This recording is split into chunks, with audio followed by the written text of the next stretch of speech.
Welcome to StoryVerse, where stories speak and you learn English naturally. Chapter 1. The Unspoken Connection. New York moves like a living machine, loud, hurried, and indifferent. But Ethan moved through it like a whisper. He didn't stand out. He didn't try to. His apartment was small but neat, tucked above a bakery in Lower Manhattan. He had a job in Midtown that paid just enough, a desk that faced a blank wall, and a quiet routine he followed like religion. Every morning at exactly 7:12, he boarded the downtown subway at Spring Street, always in the same car, always near the second door. And every evening he rode it back, watching the faces blur past without ever really seeing them. Until that morning. It was a Wednesday. Gray sky, light drizzle. Ethan stepped into the subway as usual, earphones in, hands in pockets. The train rattled into motion. He was staring at his shoes when he felt it. A glance. He looked up. There she was. Across the car, half lit by a flickering ceiling light, stood a girl in a forest green coat. Her hair was damp from the rain, but it wasn't her coat or her posture or even the delicate line of her jaw that made his breath catch. It was her eyes. Green, not soft or mossy, sharp, vivid, unsettling, like emeralds held up to fire. They didn't flinch when he looked. They held him there for a second too long, and then, just as suddenly, she looked away. The train stopped. She stepped out. Gone. Ethan blinked. Had he imagined it? That night, he lay in bed thinking about those eyes, the color, the way they studied him. Not like a stranger, but like she already knew something about him. He told himself. It was nothing, a moment, a face he'd forget by morning. He didn't. Days passed. He started scanning the subway each morning. Some days he even took a later train hoping for a chance encounter. But she never showed. And then a week later, she was back. Same coat, same car, same silence. Ethan's heart skipped. Their eyes met again. And this time, she smiled, just a small, knowing curve of the lips. He opened his mouth to speak, but the train screeched to a halt. She stepped off again, just like before. Only this time she turned her head slightly as she walked away. A silent invitation. The next morning she was there again, and this time, when their eyes met, she said something. Hi. Just one word. Barely above the hum of the train. But it was enough to make the noise of the city fade. Chapter 2. Coffee, Silence, and Secrets. The next time Ethan saw her, the city had just begun to thaw from a stubborn winter.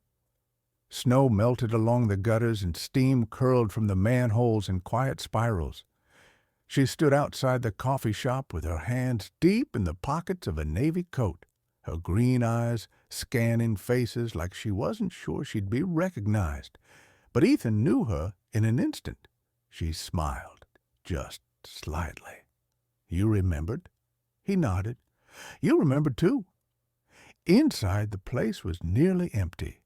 A couple of students with earbuds, a man in the corner nursing a paper cup. They chose a table by the window.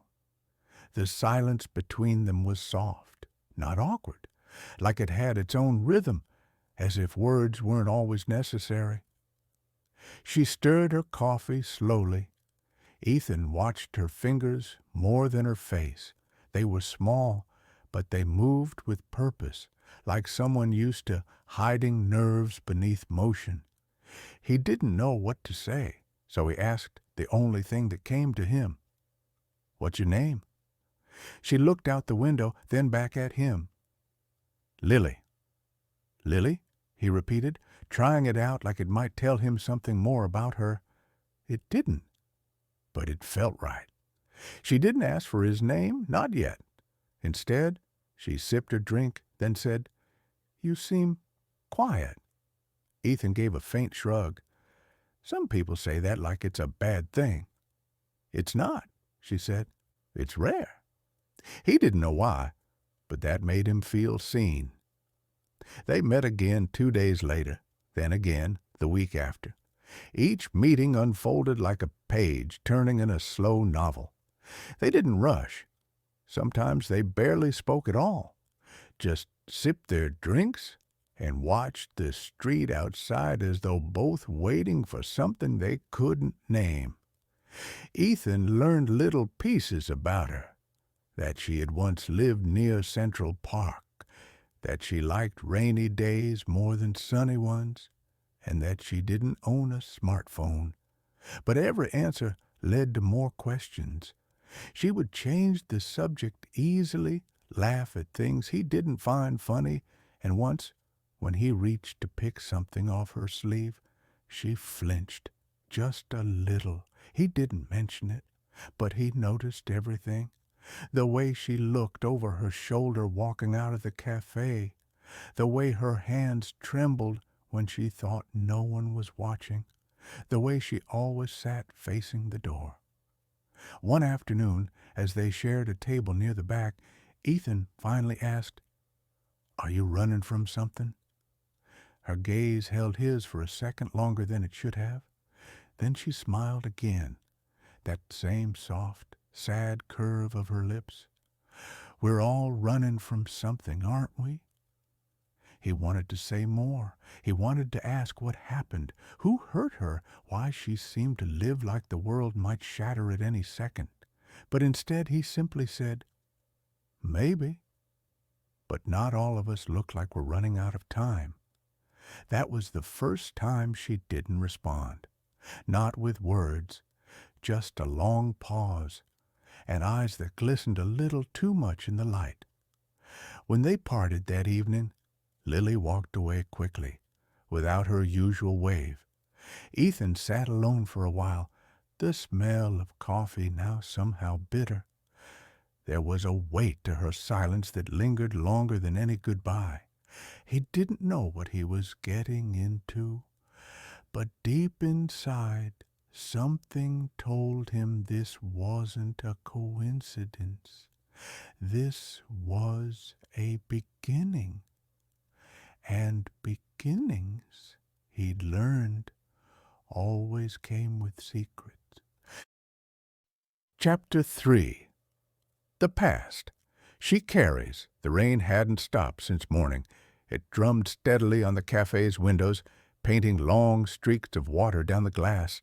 Inside, the light was soft and golden, casting quiet shadows on the wooden tables. Ethan sat across from Lily, her green eyes even more vivid in the gloom. They hadn't spoken much that day. Sometimes silence was enough. But today, Ethan could sense a storm behind her eyes that had nothing to do with the weather. She stirred her coffee without sipping it. Her fingers trembled slightly. It was the first time he had ever seen her hands shake. "I wasn't always like this," she said suddenly, voice barely above a whisper. Ethan looked up, surprised not by the words, but by the way they sounded, like a secret finally pushing past a locked door. She didn't look at him. Her eyes were fixed on the rain outside, on something far beyond it. "There was someone," she said. "A man. I met him a few years ago. At first he was charming, clever. He made me feel seen." Her voice was steady, but her eyes flickered. Ethan didn't interrupt. He could feel the weight of every word. But over time, that charm, it turned into something else. He was controlling, angry, and then he started showing up places, uninvited, unannounced, like he knew where I'd be, like he owned the air I breathed. She finally looked at Ethan, and he saw the fear, old, quiet, buried, resting just behind her gaze. "I left. I disappeared, changed my name, my job, everything. I thought I was safe." Ethan leaned in slightly. "And now?" Her answer was just a breath. "I think he's found me." The silence between them turned heavy.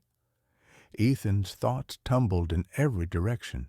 He wanted to say something reassuring, something that would promise safety, but nothing he could say would make her world less dangerous. "Have you seen him?" he asked quietly. She nodded. "Twice. Once outside the subway, once across the street. He didn't come close, but he didn't need to." Outside, thunder rolled low and distant. Ethan looked down at his hands. He wasn't a fighter, he wasn't brave, but he also wasn't someone who could walk away. Not now, not from her. "You're not alone," he said finally. "You're not going through this alone." Lily didn't cry. She didn't smile either, but something in her face softened, just a little, like the first crack of light through a storm.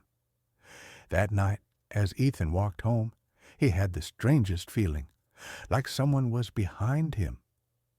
The street was quiet, but each time he glanced over his shoulder, he thought he saw movement, a shadow slipping just out of view. He told himself it was nothing, the wind, a branch, his imagination, but deep down, he knew better.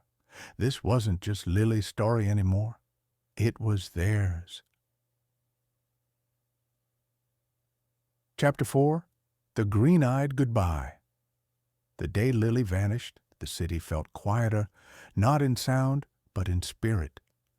Ethan woke to rain streaking the window, mirroring the ache in his chest.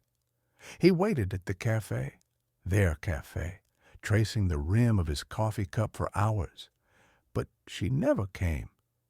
He retraced every step they'd ever taken, the bench by the park, the quiet corners of the bookstore, the subway platform where it all began. Nothing, no note, no sign, just a heavy silence that followed him like a shadow. Days passed, then a week, then two. Her absence had a voice of its own, louder than any goodbye could have been. He started to question whether she'd ever really been there at all. Maybe she was a dream, a figment, a beautiful story that unraveled too soon. Then one evening, just as he was about to stop hoping, he pushed open the door of the cafe. The same bell chimed above him. The same soft jazz played in the background. But something was different. The barista gave him a quiet nod and gestured toward the booth they always shared. There, resting beside a half-drunk glass of water, was an envelope. His name was written in her handwriting, delicate, almost trembling. Ethan sat down slowly, hand slightly shaking as he opened it. "Ethan, if you're reading this, it means I've finally done the hardest thing I ever had to do. Leave you without goodbye. I never meant to pull you into my storm, but your kindness, your silence, your eyes, they gave me something I hadn't felt in a long time, peace, maybe even hope. But the past doesn't let go easily. The man I feared is gone now, but the fear remains. It always will. I've learned that some ghosts don't vanish. They just get quieter. I left because I care, because I couldn't risk making you a part of the chaos that still lives inside me. You saved me in ways you'll never fully understand. Please don't look for me. Just remember me kindly. And if one day you see someone with green eyes in the crowd, smile. Maybe it'll be me, maybe it won't. But either way, smile. Love, Lily." He folded the letter slowly, pressing it to his chest before tucking it into his coat. That night, the city lights shimmered with a kind of sadness that wasn't sharp, just soft, worn in like an old photograph. As Ethan crossed Fifth Avenue under the amber streetlights, a girl passed by. Green eyes, dark coat, hurried steps. His breath caught for a moment, Their eyes met for a heartbeat, and she was gone. He didn't turn back. He just smiled, as she had asked. Maybe it was her, maybe it wasn't, but in that brief moment she existed again. And that was enough.